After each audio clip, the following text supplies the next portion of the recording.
You're 19 years old. You've just been expelled from school for the third time. Your father won't look you in the eye.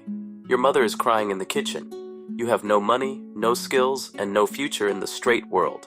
You're standing on a street corner in Shinjuku, watching a black Mercedes-Benz glide past. The men inside look like kings. They have respect. They have power. You realize you'd rather be a monster with a purpose than a good man with nothing. You walk into a small, nondescript ramen shop. You don't order food. You ask to see the manager. You tell him you want to work. He looks at your clean hands and laughs. He tells you to come back when you're ready to bleed. You're back. This time you don't ask. You just start cleaning. You scrub the sidewalk outside the shop until it shines. You do this for 3 months. No pay, no food. Only the scraps the senior members leave behind. You are a kumian. You are lower than the dirt on their boots. Your job is to stand perfectly still for 10 hours a day. You are the human shield. You are the umbrella holder. You are the guy who takes a punch so the boss doesn't have to. You're learning the most important lesson of the underworld. Your life belongs to the clan. You are a ghost with no name. 3 years have passed. You've proven you can keep your mouth shut. Today is the day you die to your old life. You're in a room filled with the scent of incense. Across from you sits the Oyabun, the patriarch. A small cup of sake is poured. It's salty, bitter, and heavy with tradition.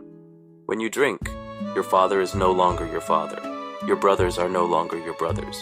The patriarch is now your god.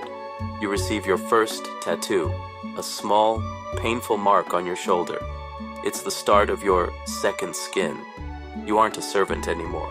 You are a made man. But with that title comes a terrifying weight. You're 24. You have a crew of 2 recruits now. Your job? Debt collection.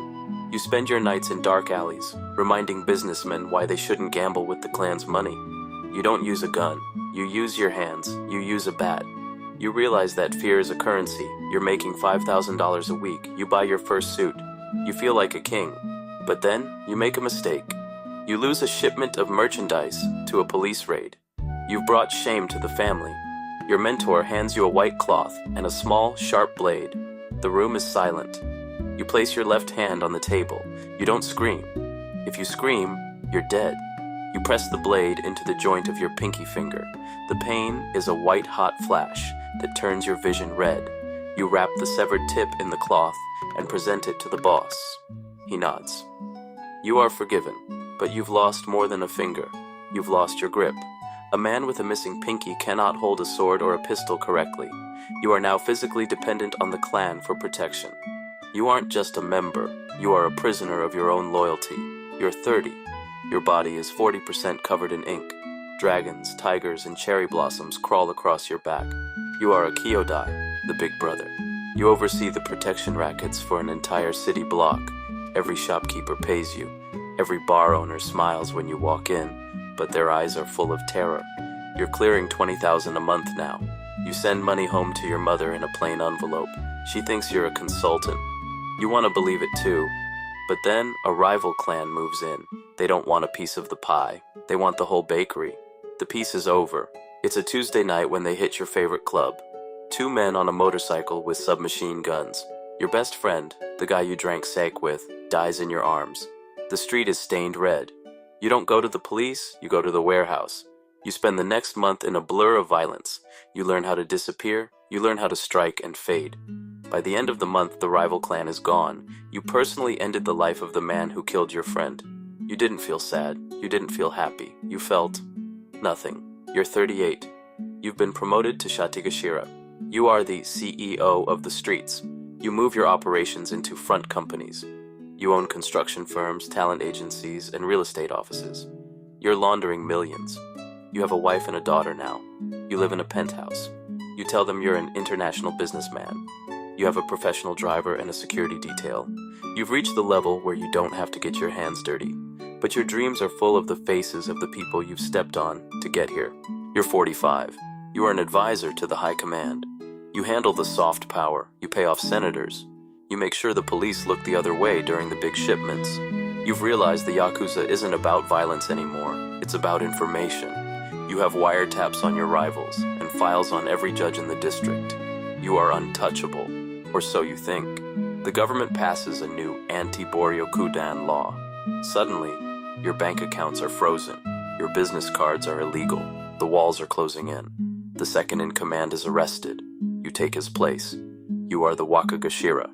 You run the daily operations of the entire syndicate. You oversee 5,000 men. Your wealth is astronomical, but you can't spend it. You can't use a credit card. You can't rent an apartment in your own name. You are a billionaire who lives like a fugitive. Your daughter finds your second skin, the tattoos you've hidden for years. She looks at you with a horror you will never forget. She leaves the house and never comes back. The old boss dies in his sleep. Or maybe you helped him sleep. It doesn't matter. You are the Oyabun, the patriarch. You sit on the throne at the top of the pyramid. You have absolute power. You are a god. But the throne is made of ice. Every lieutenant below you is waiting for you to blink. Every phone call is a potential betrayal. You haven't left your fortified compound in 6 months. You are the most powerful man in the city, and you are its only true prisoner. It's a quiet morning. You're sitting in your garden, watching the koi fish. You hear the sliding door open. It's the young recruit you hired last month. He has the same look in his eyes you had 40 years ago. Hungry, desperate, violent. He doesn't say a word. He reaches into his jacket. You don't reach for your gun. You're tired. The climb was too long. The view from the top was just a graveyard. As the light fades, you realize the Yakuza didn't give you a life. It just took your ghost and put it in a suit.